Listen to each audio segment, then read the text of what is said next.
Since 1998, Gourmandté has defied the notion that grapes mostly grow in high-latitude regions.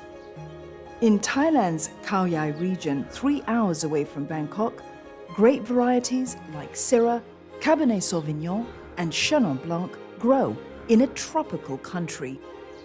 Weather sensors that monitor temperature, humidity, and moisture are at work in this unconventional viticulture setup. We are 350 meters above sea level, which gives us this cooler climate. We have a lot of limestone in our soil. It's quite different from the traditional viticulture. So here, our grapes actually ripen in winter because it's our driest and coolest month. Over the years, the smart farming system has helped Gourmandté adapt to severe drought and early winter seasons. These experiences are now invaluable to viticulturists in temperate regions where yields are getting battered by warming temperatures and severe flooding. We're not just a grape grower and winemaker anymore, but we're also like a knowledge center, if I may say, for grape growers and winemakers who are facing effects of climate change. As natural disasters put pressure on wine production from temperate regions, it also opens up room for new latitude wines like those made in Thailand. Gourmandté currently produces 120,000 bottles of wine a year, and it plans to expand its winery and double its production capacity in the Khao Yai region over the next 5 years. While its main market remains Thailand, Gourmandté now has 24 wine labels in its portfolio, with some gaining international recognition. You get some characters like mango, sometimes ripe papaya, in our Chenin Blanc, in our Vineyard as well.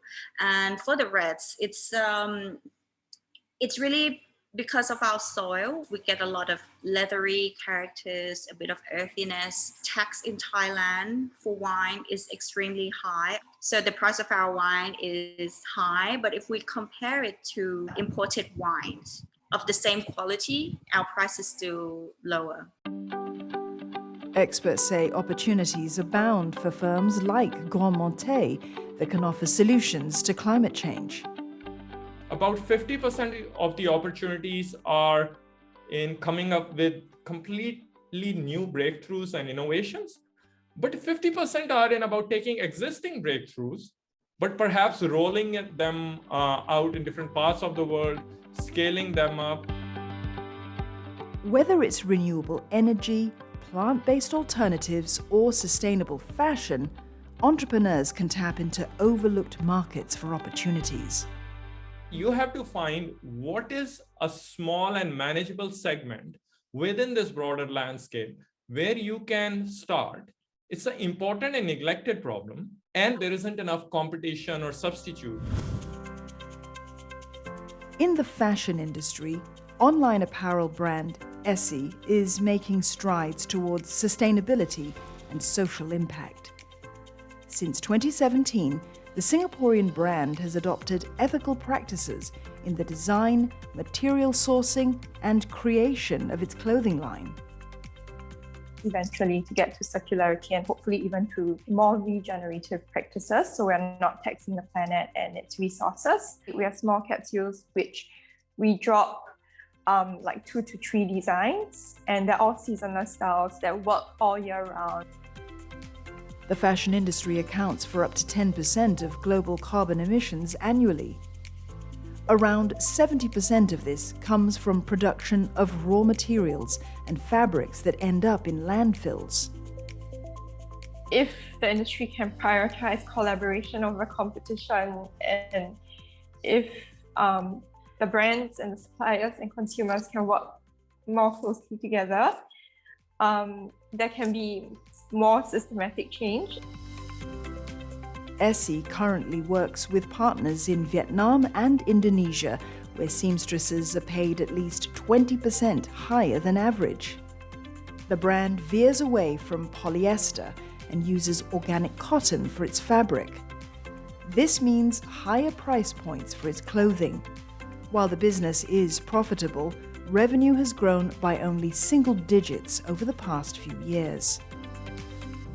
We're taking a more like a triple bottom line approach where we're not just looking at the profitability of the business, but also in terms of how we're impacting the environment and how we're giving back to people. In the next 5 years, Essie is looking to open a flagship store in Singapore and expand into Southeast Asian markets. Ultimately, we want to be able to measure how well we performed in terms of the sustainability indicators. And one of our goals down the road is really to measure our carbon footprint and carbon emissions. The real challenge for entrepreneurs is to be very rigorous, evidence-based, data-driven on the impact side, but do it while also applying all the principles of running a very rigorous business based on competitive advantage and efficiency and effectiveness.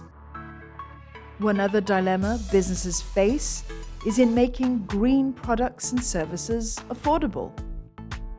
You have to find a way to drive down costs. So if you rely on a premium, you will only get to a niche segment. You will never become mainstream. Challenges aside, experts say all it takes is a change of mindset into viewing climate change as a set of opportunities instead of risks.